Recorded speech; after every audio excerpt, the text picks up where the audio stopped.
اللهم لك الحمد على نعمة الإسلام والإيمان، ولك الحمد على أن جعلتنا من أمة سيدنا محمد سيد الأنام. اللهم صل وسلم وزد وبارك على سيدنا محمد وعلى آله وصحبه أجمعين. من داران سلامي خواهي قورتان لسر بي لجمعي رابردودا باسي سرتاي هجرتي الرسول أكرم مع كل صلاة وسلام لسر بي وقرن ترين وانو درسكاني هجرتي پیغمبرنا ازدار صلى الله عليه وسلم. اما جمان پیدا چنواني قرن و درسي قرن تصحي قرباني ثبات ما نولا سراقي دو بيرو باور خونويستي و إيثار ويجت اللو درساني هجرتي پیغمبري خوا صلى الله عليه وسلم درسي توكل بستن لسر پروردگار پشت بستن بخوا خواهي تبارك وتعالى پشتو پناي ایمان داران و مسلمانانا. عزيزان و خوشويستان توكل بواتاي نا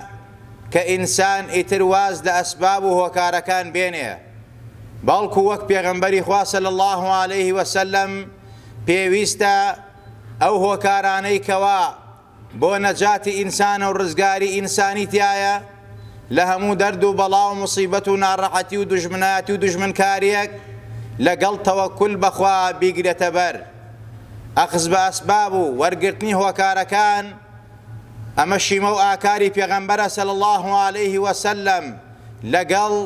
تەوەکل بەستن و پشت بەستن بە پەروەردگاری. پێغەمبەری خوا صلی الله عليه وسلم ئاماژەمان پێدا کاتێکەوە ئەم سەفەرەی بۆ هاتە پێشەوە ئەمری بە هیجرەت و کۆچ کرد لە مەکەوە بۆ مەدینە بە خۆی و هاوڵەکانیەوە یەکەم جار هۆکارەکانی هیجرەتی ئامادە ئەکرد، هۆکارەکانی پاراستنی ئامادە ئەکرد. اینجا پشتیشی بەخوای گەورە بەستە بوو و خوای تەبارەک وتەعالا سەری خست بەسەر نەیار و ناحەزانە بەسەر دوژمنانە. ئەوەتە پەیامەکەی لە شەرق و لە غەربایە. لما أراد الله جل جلاله أن ينقذك الدنيا من العثرات أهداك ربك للورى يا سيدي يا رسول الله فيضا من الأنوار والرحمات. كاتي خواي تبارك وتعالى إرادي خيري من خلقها بو كاتي خواي تبارك وتعالى ويستي الدنيا نجادة لهمونا رحتي نقبتي وبدبختيك كفر وشرك وتاوانيك ظلم وستم وخيانتك أم پیغمبري بالرحمة روانة كرد. ئەم پێغەمبەرەی کە دەمای هیدایەت بۆ خەڵکی بە ڕەحمەت و بە نور و بەبەرەکاتەوە ئەو خەڵکەی کەوا ئێستا مسلمان و ئیماندارە ئەهلی سەعادەت و بەختەوەریە بە بەرەکاتی ئەو نوری پێغەمبەرە صلی الله عليه وسلم. لە 52 یاسێدا تەشریفی چووە مەدینە تا ئەم دینە لەوێدا هەم ناسر و مەنسوور بێ. پێغەمبەری یازدارمان سەڵات و سەلامی لەسەر بێ ئەم سەفەرەی کە بۆ هاتە پێش تەمەنی لە 52 بوو بۆ ئەوەی کەوا ئەم هیجرەتەی کرد ئەم دینە سەرخا بۆ ئەوەی کەوا ئەم خەڵکە لە شەوەزەین کوفر و نەفامی و نەزانین ڕزگارکە. دەرسێکی گرنگی ئەم هیجرەتەی پێغەمبەری خوا ئەم کۆچە پڕ نور و بەرەکاتەی پێغەمبەری خوا ئەوەیە کەوا پێغەمبەر پشتی بە خوای گەورە بەست. بۆیە خوای تەبارەک وتەعالا پێی ئەفەرمێت إن الذي فرض عليك القرآن لرادوك إلى معاد. ئەوەی کەوا قورئانی لەسەر تۆ داناوە و فەرزی کردووە خوێندنەوەی کردووی بە یاسا و بە دەستور بۆ تۆ هەر ئەو پەروەردگارەی ئەتگەڕێنێتەوە بۆ شوێنی خۆت. وەکو هەندێ لە عولەما و زانایان تەفسیری مەعادیان بەوە کردووە یعنی چۆن ئێستا لە مەکەوە کۆچەکەی بۆ مەدینە پێت ناخۆشە زێدی خۆتە بەجێی دێڵی شوێنی لەدایک بوونتە ئەو شارەیە خوا سوێندی پێ خواردووە بەڵام هەر ڕۆژێک لە ڕۆژان خوا بەسەر کەوتووی تۆ ئەگەڕێنێتەوە ئەوەی کەوا فەتحی مەکەی بۆ کرد و پێغەمبەری سەرخست بەسەر نەیار و ناحەزانە. وعدەکەی خوای تەبارەک وتەعالا هەمیشە وعدی خوا ڕاستە. إن الله لا يخلف الميعاد. ئازیزان و خۆشەویستان هەمیشە و دائیم ئەم هیجرەتەی پێغەمبەر ئێمە فێرەکە کە لە هەموو کارەکانمانە پشت بە خوای گەورە بەسین لەگەڵ وەرگرتنی هۆکاری نەجات و ڕزگاریمانە. نابێ بەڕاستی هۆکارەکان ئیهمالکەین و فەرامۆشکەین ئەسباب بگرینە بەر پشت بە خوای گەورە ببەسین و خوای تەبارەک وتەعالا ڕزگارمانەکە. وەکو خوا لە سوورەتی یوسف ئایەتی سەودا ئەفەرمێت حتى إذا استيأس الرسل وظنوا أنهم قد كذبوا جاءهم نصرنا فنجي من نشاء. خوای تبارك وتعالى فرميت کاتێکەوا پێغەمبەرانی ئێمە نوێنەکانی ئێمە کە نردمان بۆ ئەو گەل و قەومانەی پێشت و ئەی پێغەمبەری نازدار سەڵات و سەلامەت لەسەر بێ، کاتێکەوە ئەو خەڵکەی کەوا مسلمان نەبوون و ئیمانیان نەهێنا ئیتر بەڕاستی مەویز بوون لە هیدایەتی ئەو خەڵکە، بەڵام تەوەکولیان لەسەر خوای گەورە قایم بوو. ئەوان ویستیان ئەزیەتی پێغەمبەرانی ئێمە بن، نوێنەرەکانی ئێمە بن، ئێمە ئەوانمان ڕزگار کرد، نەسر و عیزەتی ئێمە هات بۆ ئەو پێغەمبەرانە، ڕزگارمان کردن، نەجاتماندان، سەرمان خستن و ئەوانەیش کەوا ئێمە ویستمان لەگەڵ ئەوانە نەجات دەدەین نەجاتماندان، چونکە ئەوانیش ئەو پێغەمبەرانە ئەهلی ئیمان بوون، شوێن کەوتەی ئەوان بوون. ئازیزان و خۆشەویستان، پێغەمبەری ئازیز و خۆشەویستمان لە کاتێکەکەوە لەم هیجرەتە کە لە ماڵەکەی خۆی دەست بە هیجرەتەکە و ئەڕوا دەدەرەوە، هەر لەوێوە تەوەکولی پێغەمبەری خوا و پشتیوانی پێغەمبەری خوا بە پەروەردگاری دەست پێیەکە. کاتێکەوە ئەڕوا دەر لە دەرگا ئەفەرمی وجعلنا من بين أيديهم سدا ومن خلفهم سدا فغشيناهم فهم لا يبصرون. خوایە چاو گوێیان کەڕکەی بەم شێوازە پێغەمبەری خوا ڕوا دەرەوە، چنگە خۆڵەکەوە سەر چاویانە بە ناویانە ڕۆ کەسیان پێغەمبەری خوا نابینن. ئەمە تەوەکولی پێغەمبەری خوایە بە پەروەردگاری. لەگەڵ ئەوەیشا پێغەمبەری خوا حەزری ئەوبەکری ئامادە کردووە، هاوڵ وشتری ئامادە کردووە، ڕێنمونیکاری ئامادە کردووە، چاوساخی ئامادە کردووە و هەروها لەکوێ بمێنێنەوە، کێ بێ بۆ لایەن، کێ خواردیان بۆ بێنێ. ئەمانە هەمووی ئەخزی ئەسبابە. لەگەڵ ئەوەیشا پشتیوانی بە پەروەردگار بوو، خوای گەورەم پێغەمبەرەی سەرخست. لە کاتێکیشا کەوا ئەگەنە ئەشکەوتی ثەور لەو کات و ساتە حەزەتی ئەوبەکر سدیق ڕەزا و ڕەحمەتی خوای لەسەر بێ کە پێش پێغەمبەر ئەڕاتە ناو ئەشکەوتەکەوە، لەگەڵ حەزەتی ئەوبەکر کە دانیشتون لە ئەشکەوتەکە لەو کاتە کە قوڕەیش و سەنادیدی قوڕەیش و جنودی قوڕەیش سەربازەکانن کە ئێنە بەردەمی ئەشکەوتەکە ئەگەر سەیری ژێرپێی خۆیانیان بکردایە پێغەمبەر و هاوڵەکەی پێغەمبەر حەزی ئەوبەکران ئەبینی و ڕزگار ئەشان کوشتن و ناوانە بردن. بەڵام لەو کات و ساتە حەزەتی ئەوبەکر ترسی لێ نیشت. ئەم پەیامە سلبەی حەزەتی ئەوبەکر تەئسیری نەکرد لە پێغەمبەری خوا صلی الله علیه وسلم، چونکە حەزەتی ئەوبەکر لەو کاتدا فەرمی یا رەسوول الله ئەها ئەمان بینن ئەوە ێنە ژوورەوە بمان ئەگەر سەیری ژێرپێی خۆیان کەنوان بینن. پێغەمبەری خوا چی فەرموو؟ ئەمە تەوەکولی پێغەمبەری خوایە. من و تۆ فێرەکە هیچ کاتێک ترسمان نەبێ، هیچ کاتێک خوای گەورە فەرامۆش نەکەین، وا نەزانین خوامان لەگەڵانە، خوامان لەگەڵایە. تەوەکل لە دەست خوای گەورە بێت لە هەموو کارەکانتا. پێغەمبەری خوا صلی الله عليه وسلم فەرمووی یا ئەبا بەکر لا تخف لا تحزن ما ظنك يا أبا بكر باثنين الله ثالثهما. گومانت چییە بە سێ نەفەر بە دوو نەفەر کە خوا سێ هەمیان بێ؟ یا ئەبا بەکر هیچ ترست نەبێ. ئەمە تەوەکولی پێغەمبەری نازدارە صلی الله عليه وسلم. کەواتە پەیامە سلبیەکەی حەزەتی ئەوبەکر تەئسیری نەکرد لە پێغەمبەری خوا صلی الله عليه وسلم ساردی کاتەوە، بەڵکو پێغەمبەری خوا زیاتر و باشتر و چاکتر یەقینی لەسەرەوەی کە خوا دیفاعی لێکە، خوا پشتیوانە دی، خوای پارێزێت. الله والله يعصمك من الناس تا ئاەتی سوورەتی تەوبە هاتە خوارەوە. ئادی چلکە باسی سەرکەوتنی پێغەمبەری خواکە، نەجاتی پێغەمبەرەکە کە ئێمە لەگەڵتانی پێغەمبەر بە جنودی خۆمان ڕزگار دەکەین. إلا تنصروه فقد نصره الله إذ أخرجه الذين كفروا ثاني اثنين إذ هما في الغار إذ يقول لصاحبه لا تحزن إن الله معنا فأنزل الله سكينته عليه وأيده بجنود لم تروها وجعل كلمة الذين كفروا السفلى وكلمة الله هي العليا. أم آيات وبيغمبري خواد خواروا كخواي تبارك وتعالى في أفرميت أي بيغمبري نازدار هو النصر عزتي إما هاد بوتو هاو كاريو يارمتي إما هاد بوتو إما رزقار تكين أو سكينة الرحمة بارين بسرتانا لا تحزن إن الله معنا لا تحزن بلا بها الركض برفيقك إما خوامان لقلايا خواي تبارك وتعالى سكينة الرحمة داباران دا سردلي حزي أبو بكر بيغمبري نازار صلى الله عليه وسلم وبجنود سربازي خوي فريشتكانك لا يحد لا يحصى أجمار ناكر جنودي پروردگار فریای پێغەمبەر حەزەتی ئەبوبەکر کرد و لە ئەشکەوتەکە ڕزگاری کردن و پاراستنی لە دەستی چەپەڵی قوڕەیش و کافر و مشریکان. کەلیمەی خوا بێ هەر لەسەرەوە بێ، کەلیمەی کافر و مشریکش ئەبێ هەر لە ژێرەوە بێ، هیچ کاتێک نابێ كفر وإلحاد سركوتو بي هميشه ودائم أبي كلمة لا إله إلا الله ومحمد رسول الله توحيد يكتا برسي سركوتن بس بو إسلاما عاقبت بو متقي لأخوات رسانا عزيزان وخوشويستان أما أمانتي يقيني كإيما هميشه ودائم وك أو بيغمر ناز دارا لكاركان مانا پشتیوان بخوا بسین لقل ورکردنی أخذ أسبابه وكاركان بقي نبر فأتبع سبب قرآن فرميت وبيغمبري خواجة فرميت صلى الله عليه وسلم بكابراي واشتروان أفرميت واشتركت بسوا ثم توكل على الله إن جاء توكل لسر خواجة وربسا نكبر الله كيتو بلا من بشتيوان بخواجة خوا بشتيوان تا بلام أبيه وكاركان بقي نبر كارك بك إشكت بك نخوشي چارە سەری خۆت بکە بڕۆ بەلای دکتۆر چونکە پێغەمبەر فەرمێت صلی الله عليه وسلم هیچ داردێک نییە خوای گەورە ناردێت ئیلا خوا دەوایشی لەگەڵا ناردێتە خوارەوە کەواتە تۆ ئەبێ بڕۆی بۆ لای دکتۆر چارەسەر وەرگری کێشەکانت بە دوای چارەسەر بگەڕی تەوەکولیش لەسەر خوا هەبێت ئینجا خوای گەورە ڕزگار تەکا پێغەمبەری خوا پێی ئەفەرمێت ومن يتوكل على الله فهو حسبه ويرزقه من حيث لا يحتسب ئەوەی کەوا تەوەکول لەسەر خوای گەورە هەبێت ئەوە خوای گەورە پشتیوانێتی خوای گەورە بە شێوازێک ڕزق و ڕۆزی ئەدا خۆیشی نازانی ئەو ڕزق و ڕۆزەی لەکوێوە هاتووە ومن يتوكل على الله فهو حسبه ئەوەی تەوەکول لەسەر خوا هەبێ خوا کافیە بووی بەسێتی بووی بەڵام وەک ئەرزم کرد بە مەرجەکانی بە شەرتەکانی هەتا پێغەمبەری نازدار سەڵات و سەلامی لەسەر بێ ئەفەرمێت جارێکیان حەزرەت جوبرەیل هات بۆ لام و باسی قیامەتی بۆ من کرد باسی خۆشی قیامەتی بۆ من کرد باسی پێغەمبەرانی کرد کە هەر پێغەمبەرێک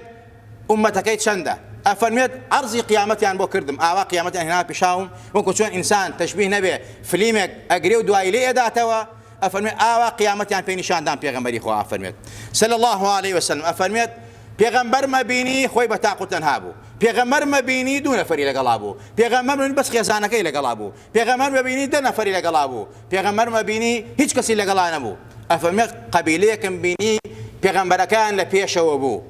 زۆر گەورە بوو ئەفەرمێتم خۆزگایە ئەوە من ئومەتەکەم بین ئەفەرمێت حەزرەت جوبرەیل فەرمووی ئەوە خۆت و ئومەتەکەت نیت ئەوە حەزرەتی موسا و قەومەکەیەتی فەرمی ئینجا لەولاوە فەرمی سەیری ئەولاتر کە سەیرم کرد کەوا کۆمەڵەترم بینی لەو کۆمەڵە قەرەباڵەختر بوو پێغەمبەرەکان لە پێشەوە بوو ئەفەرمیوتم خۆزگایە ئەوە من و ئومەتەکەم بین فەرمی هەر ئەوەیش نییە ئەوەی فڵانە پێغەمبەر ئومەتەکەیەتی فەرمی ئینجا کۆمەڵەترم بینی ئەجز و ئاسمانی پڕ کردبوو خەڵکێکی زۆری لەگەڵا بوو وتم خۆزگایە ئەمە ئومەتی من بێ فەرمیان ئەوە ئومەتەکەی تۆیە ئەوە ئومەتە نازارەکەی تۆیە پێغەمبەری خوا فەرمی صلی الله عليه وسلم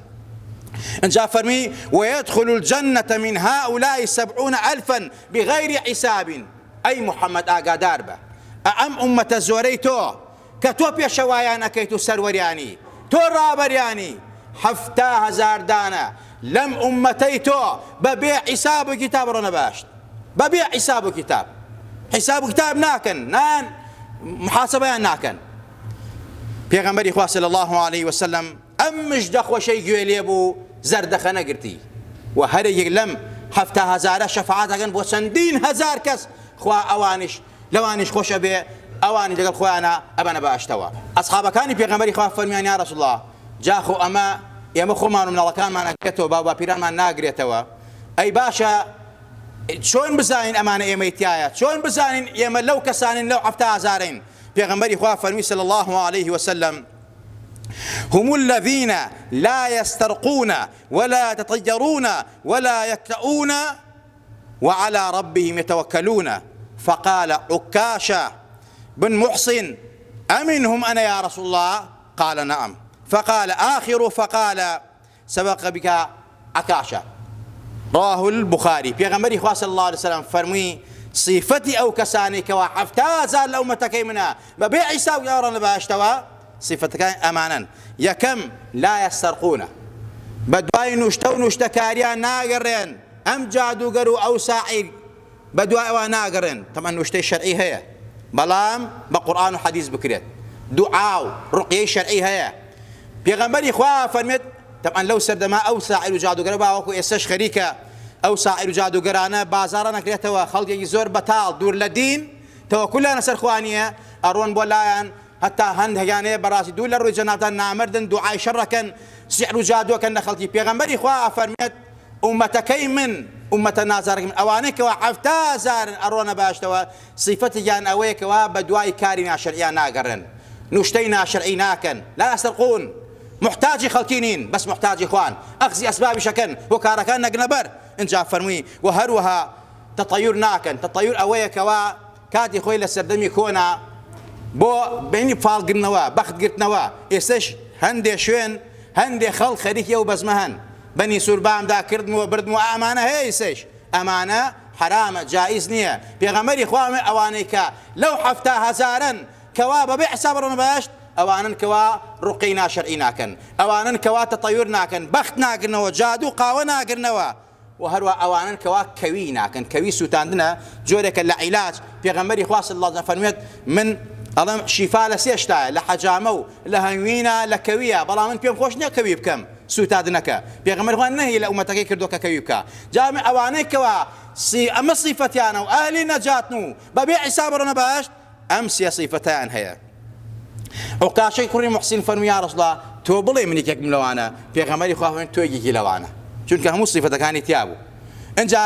یەکێتر هەڵسا فەرمووی یا رەسوڵ الله ئەی منیش یەکێکم لەوانە. فەرمووی نەخێر، عوکاشە پێشی تۆی داوە، تازە ئەو حوکمە بۆ عوکاشە دەرچوو. بەهەرحاڵ ئازان و خۆشەویستان، ئەوەی کەوا تەوەکول لەسەر خوای تەبارەک وتەعالا هەبێ، ئەم تەوەکولە دەرس وانەیەکە کە پێغەمبەری خوا صلی الله علیه وسلم لەم هیجرەتە بە ئومەتەکەی فەرمووە تۆش ئەتەوێ ڕزگارە بێ، ئەهلی سەعادەت بی، ئەهلی بەختەوەر بی، هەمیشە و تەوەکولت لەسەر پەروەردگار بێ. پێغەمبەری خوا صلی الله علیه وسلم لە فەرمایشتێکی خۆیان صحیح ئەفەرمێت لو أنكم تتوكلون على الله حق توكله لرزقكم كما يرزق الطير تغدو حماصا وتروح بطانا. پێغەمبەری خوا ئەفەرمێت ئەگەر حقەتی تەوەکولتان لەسەر خوا هەبێ، خوا بە پشتیوانی خۆتان بزانن لە هەموو کارەکانتانە، لە ڕزق و ڕۆزیتانە، ئەوە دڵنیابن ئەو تەیرەی کەوا ئەڕواتە دەرەوە بەسکی خاڵێەوە بەیانی ئێوارە بە تێریێتەوە، ئاوا خوای گەورە پشتیوانتانەکە، ڕستانەدا لەگەڵ ئەوە شایەوە وەکو پێغەمبەری خوا ئەخزی ئەسبابی کردووە، کارەکانی کردە بەر پشت بەخوا ببەستن لە کارەکانتانە، چ معاملەیە، چ نەخۆشینە، چ هەر کارێکی خێرە، دڵنیابە خوای گەورە وعدی ڕاستە، ومن يتوكل على الله فهو حسبه. چۆن ئەو پێغەمبەری سەرخست ئاوا تۆی سەرخات، چۆن ئەسحابی پێغەمبەری سەرخست ئاوا سەرتەخات. پێغەمبەری خوا صلی الله علیه وسلم لە هیجرەتە حقی تەوەکول هەبوو، سوراقەی کوڕی مالک دوژمنی بوو، بە دوای ئەگەڕا پێغەمبەر و هاوڵەکەی تەسلیم کات، چونکە لەو کاتە بڕیاریان دابوو هەر کەسێ محەممەد و هاوڵەکەی بگرێ 100 دانە وشتری سووری بدرێتە، 100 دانە وشتری سوور، وەک وای بڵێ 100 مۆنیکا تازە و جدید ئەدەین بەو کەسێک کەوا فڵانە کەسمان بۆ بگرێت. خۆ هات پێغەمبەر بگرێت، دوای پێغەمبەری خوا کەوت، بەڵام چەند معجزەیەکی لە پێغەمبەری خوا بینی صلی الله علیه وسلم، حتا کە دوایان کەوتن حەزی ئەو بەگرت ترسی لێنی فەرمی یا ڕەسوڵ ئەمان گرێتەوە، فەرمی ناتوانێت. چەند جارێک سوراقەی کوڕی مالک ئەسپەکەی ئەچوو بە ناخی ئەرزا قاچەکانی، اینجا لە جاری ئەخیرا عقڵ هێوەری کردەوە کە ئەمە پێغەمبەری خوایە، من دوای چی کەوتوم؟ مادە و سامان فریام ناکەوێ، وتی ئەشهەد ئەن لا إله إلا الله وأنك رسول الله. تەوەکولی پێغەمبەری خوا بە پەروەردگاری دوژمنی کرد بە دۆست بۆی، تۆش تەوەکول لەسەر خوا بە پشتیوانت خوا بێ، هەموو کارەکانت خوا بەسەلەکە، خوا لە هەموو لایەکمان خۆش بێ، خوا عاقبەتمان و خێربێڕی، خوا لەو ناوتاوانمان خۆش بە، یا ربی خوای گیانت ئەپارێنەوە بە ئیسمی عەزەمی خۆت، بە جەلالەت و کەرامەتی خۆت، لەبەر خاتری خازەدارانت، لە پێغەمبەران و صالحان و پیاو چاکانت، خوای بە ئیمان و مانژێنەوە مانوێرن و زیندومان کردەوە لە ڕۆژی قیامەتە لە خزمەت پێغەمبەری نازدارە عەشرمان بکەی، یا ربی خوای بانگمان کەوە پێغەمبەر نازدارە دەرمان نەکا، بە دەستی مبارەی خۆی ئاوی کەوسەرمان واتێ، یا ربی خوای گیان شیفای نەخۆشەکانمان بێ، عاقبەتی پیرەکانمان بەخێر بێڕی، هیدایەتی گەنجەکانمان بێ، ئەوانەی داوای دوعای خێران نەکەن بەخصوص، یا ربی خوای ئەگەر نەخۆشیانەیە خوا شیفای عەجز و پەلان بۆ گیر و گرفتیانێ مەشاکیلیان هەیە، یا ربی خوای بۆیان چارەسەرکە، قەرزارن فەقیر نەژارن نەدانە خوایە ڕزق و ڕۆزیان بە، یا ربی خوای گیان هەموو لایەکمان هەمیشە و دائیم عەقیدە و بیر و باوەڕمان پارێزاوکەی، تەوەکولمان لەسەر تۆ هەبێ لە هەموو کارەکانمانە، خوایە پشتیوانمان بی، خوایە گیان یارمەتیمان دەی، هاوکارمان بی، لە کارەکانمانە سەرکەوتومان کەی، ئەو کارانمان تۆ بێڕازیت، ئەو کارانمان حرامە تاوانە گوناهە، خوایە لێمان دوورکەیتەوە، یا ربی خوای لە دەپاڕێینەوە ئیسڵاحی حاڵی منداڵەکانمان کەی، ئەوەی منداڵینە منداڵی ساڵحی بەرێ، ئەوەی هەیەتی و ساڵینە خوای بۆی ساڵحەکەی، ئەوەی هەیەتی و ونە و مەفقودە و لە سجنایە خوای بێ گیان شادکەیتەوە، یا ربی خوای گیان ئەوەی ئەهلی خێر و چاکەیە، ئەوەی ئەهلی سەدەقەیە، ئەوەی ئەهلی ئەوەیە کەوا دڵی خەڵکی خۆشەکە خوایە ئەمشە دڵی خۆشکەی یا ربی خوایە خێر و سەدەقە و چاکانی بۆ بکەی بە کەشتی نەجاتی لە دنیا و لە قیامەتە ڕزق و ڕۆزی حەڵاڵی بی هاوکاری زیاتری بکەی ماڵی زیاتر بیتێ ئەوانەی کەوا ماڵ ئابەخشنەوە دڵی فەقیر و ژاران خۆشەکەن ئەوانەی خزمەتی ماڵەکەی تۆکەن ئەوانەی هاوکاری ماڵەکەی تۆکەن ئەوانەی ماڵەکەی تۆ ئاوادانەکەنەوە یا ربی خوایە ماڵی خۆتەوە خۆت ئەزانی ئەوانە چۆن ئاوادانیەکەنەوە عەبدی خۆتەوە خۆت ئەزانی داوای چی لە تۆکەن یا ربی خوایە گیان دڵیان خۆشکە یا ربی خوایە خزمەتەکانیان لێ وەرگرە یا ربی خوایە لە ڕیا و کاری ڕیابازی بە دووران کە یا ربی خوایە ئەوانەی بە تایبەتی خزمەت بە مزگەوتی ئەمەکەن خزمەتیان کردووە لە ئەوەڵی دانانی بەردی بناخی ئەم مزگەوتەوە بەشدار بوون و تا کۆتاییش یا ربی خوایە گیان سەربەرزیان کە بە عیزەتیان کە یا ربی خوایە بیکە بە گەشتی نەجاتیان یا ربی خوایە گیان بە هەر نیەت و بە هەر بەزەوە کردوانە لە دنیا و لە قیامەتە خوایە سەربەرزیان کە و سەربەرزمان کەی آمین آمین أقول قولي هذا وأستغفر الله لي ولكم ولسائر المسلمين